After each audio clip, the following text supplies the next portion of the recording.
Good evening, and you're watching the latest news on AzVision TV with Leyla Orucova. The Davos Economic Forum kicked off yesterday. The participation of more than 70 state leaders is expected at the forum. At least 3,000 representatives from 100 countries attended the forum. President of Azerbaijan Ilham Aliyev addressed the discussions in the panel Strategic Outlook Eurasia. Neighborhood, of course, can be a problem and can be an advantage. It depends on your policy and on relations with the neighbors. In Azerbaijan, we do not have internal risks and threats. Therefore, we must also guarantee security on our borders. I think that in Azerbaijan, we managed to establish such a partnership.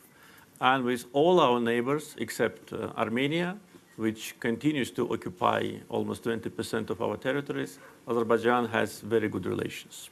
I think Azerbaijan managed to establish itself as a truly independent country, which can afford to conduct independent foreign policy which is based on our national interests and which is not against interests of our neighbors. President Aliyev will attend 30 meetings and panel discussions.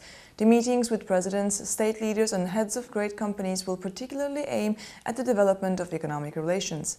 The head of state has already held a series of meetings yesterday and has met with the OPEC Secretary General Mohammad Sanusi Barkindo today.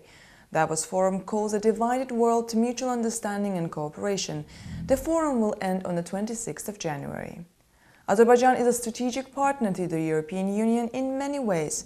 Czech member of the European Parliament, Jan Zahradil, said at a meeting of the European Parliament's Committee on International Trade in Brussels today.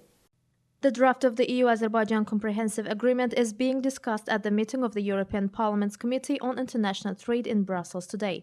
Czech member of the European Parliament Jan Zahradil says the document deserves full support. Azerbaijan is not in a very easy geographic position in connection with Armenia-Azerbaijan Nagorno-Karabakh conflict. The country has not always been treated fairly. The European Council adopted a mandate for the European Commission and the High Representative for Foreign Affairs and Security Policy to negotiate on behalf of the EU and its member states a comprehensive agreement with Azerbaijan in November 2016. The new agreement should replace the 1996 Partnership and Cooperation Agreement and should better take account of the shared objectives and challenges the EU and Azerbaijan face today.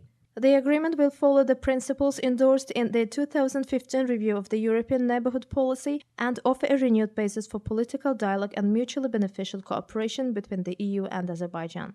The PAC winter session kicked off in Strasbourg yesterday and will continue until the 26th. The Azerbaijani delegation is led by Samat Seidov, head of Azerbaijani Parliamentary Committee on International Relations and Interparliamentary Ties. The Secretary General of the Council of Europe, Thorbjorn Jagland, spoke of the improvements in Azerbaijan's criminal law and noted that there have been criminal law measures to increase the use of non-custodial sentences, which he noted was a very good improvement. Over the past 24 hours, Armenian armed forces have violated the ceasefire along the contact line between Azerbaijani and Armenian troops 112 times, reported the Azerbaijani Defense Ministry. Deputy Foreign Minister of Russia Grigory Karasin and acting co-chair of the UN's Geneva discussions on South Caucasus, Levent Bilman, have discussed the Nagorno-Karabakh conflict in Moscow, reported the press service of the Russian Foreign Ministry. The sides talked of the ways to solve the conflict, especially the Geneva discussions on security and stability in the Caucasus and of the role of the UN in prevention of conflicts. Azerbaijan is considering amending the law on citizenship of the Republic of Azerbaijan.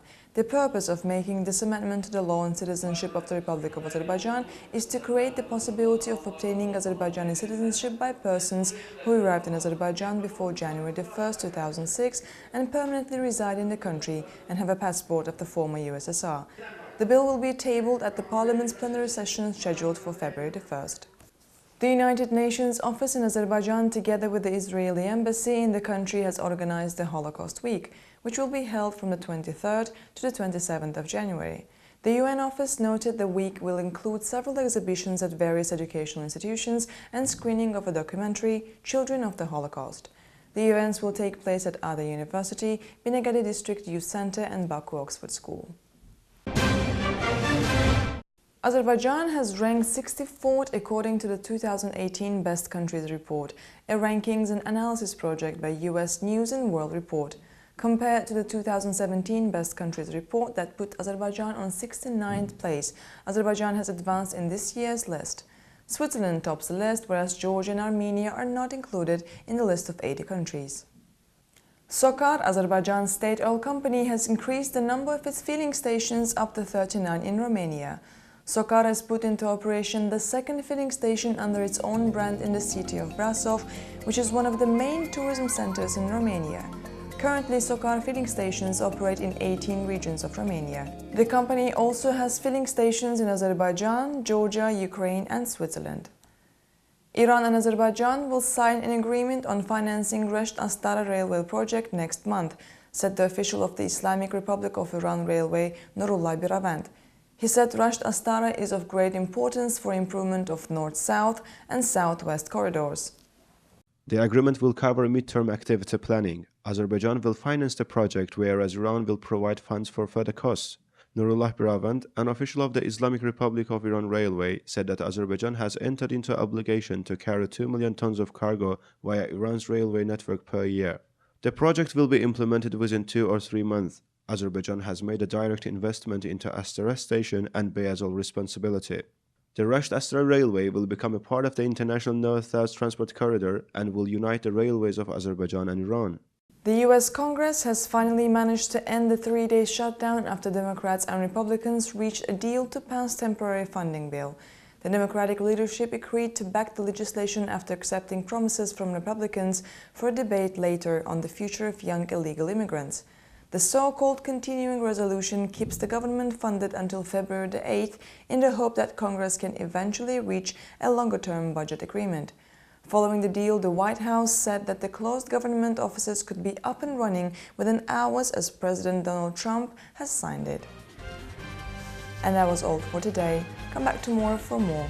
Have a wonderful evening.